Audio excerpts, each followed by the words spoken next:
In the dusty annals of time, beneath the scorching sun of the Near East, stood the majestic city of Babylon. And there, at the heart of this unparalleled power, the great King Nebuchadnezzar had erected an icon of his glory, an immense golden statue gleaming under the azure sky. His decree was absolute, his will, law. At the sound of brass and strings, every soul was to bow before this idol, a sign of submission to his empire and his gods. But even in this era of forced conformity, there were indomitable souls. 3 young men, Shadrach, Meshach, and Abednego, carried within them the legacy of an ancient faith, a unique, invisible, yet all-powerful God. To them, idol worship was betrayal, blasphemy. They stood firm, their dignity unyielding in the face of the tide of submission. Such audacity could not go unnoticed. Jealous and envious voices whispered into the king's ears, denouncing these Hebrews who dared to defy both his divine and earthly authority. The monarch's fury, a formidable force, began to rumble. The king's wrath erupted. Nebuchadnezzar, his face red with fury, ordered the 3 defiant youths to be brought before him. In the great throne room, he offered them one last chance to bow, to renounce their convictions, to choose life. His voice, heavy with authority, echoed through the hall, a final summons. "Is it true, Shadrach, Meshach, and Abednego, that you do not serve my gods or worship the golden image I have set up?" Silence fell, heavy and expectant, awaiting their verdict. Their hearts unyielding, the 3 friends replied in one voice, respectful yet firmly resolute. "O king, we have no need to answer you in this matter. If our God, whom we serve, is able to deliver us from the burning fiery furnace, he will deliver us from your hand, O king. But even if he does not, let it be known to you, O king, that we will not serve your gods or worship the golden image you have set up." A challenge issued, not to the king, but to fate. The refusal was like a spark falling on dry powder. The king's fury exploded. He roared the fatal command. The furnace, heated 7 times hotter than usual, would be their tomb. Soldiers, the strongest in his army, were ordered to bind them and throw them into this inferno of flames.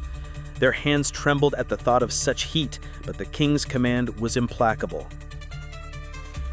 The power of the blaze was so terrifying, so intense, that the flames leaping from the furnace's mouth consumed the very soldiers who cast the young Hebrews in before they even touched the bottom. Amidst that roaring inferno, Shadrach, Meshach, and Abednego fell. Their bodies seemed destined to be consumed by the devouring flames. Horror filled the hearts of the witnesses. But just as despair settled in, King Nebuchadnezzar, standing before the furnace with his eyes fixed on the fiery abyss, suddenly rose, an exclamation of disbelief and wonder escaping his lips. "Did we not cast 3 men, bound, into the midst of the fire?" His voice, first a whisper, became a cry, addressing his advisors as if doubting his own senses. "Certainly, O king," they replied in unison, their own faces pale with consternation. Their eyes fixed on the blaze reflected the same incredible vision. "But I see 4 men, unbound, walking in the midst of the fire, and they are not hurt, and the appearance of the 4th is like a son of the gods." The king's voice rose to a crescendo of astonishment. A miracle was unfolding before their incredulous eyes. The king, seized by awe and newfound reverence, cautiously approached the fiery opening. His voice, once filled with rage, now trembled with humility. "Shadrach, Meshach, and Abednego, servants of the Most High God, come out and come here." And from the incandescent hell they emerged, serene, without a scratch, their clothes intact, not a hair singed. A living testament to divine power, defying all logic and natural law. Around them, the highest dignitaries of the Babylonian Empire, satraps, prefects, and governors pressed in, examining in disbelief these men who had walked through fire and emerged unharmed. The incredible reality dawned on all. Faced with this miracle, King Nebuchadnezzar's heart was transformed. He cried out, his voice echoing his conversion, "Blessed be the God of Shadrach, Meshach, and Abednego, who has sent his angel and delivered his servants who trusted in him. They defied the king's command and yielded their bodies rather than serve or worship any god except their own God."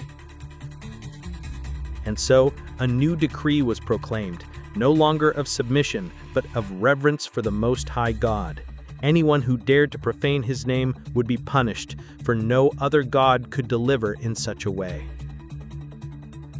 Faith had been tested, and it had triumphed. Shadrach, Meshach, and Abednego, these faithful servants, were elevated to positions of honor in the Babylonian Empire, their story etched into the annals as an eternal testimony to the power of trust in God. The story of Shadrach, Meshach, and Abednego is not just an ancient tale, it is a timeless message for each one of us. Today, you too may be facing your own fiery furnaces, professional challenges, personal struggles, or overwhelming doubts. The message is clear. God does not promise the absence of fire, but His presence in the fire.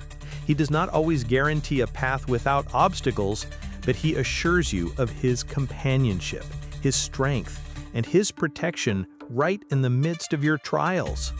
Have the courage of their faith. Entrust everything to Him, for He is the one who understands and who can uphold you even when everything seems to be falling apart. Peace does not come when you understand everything.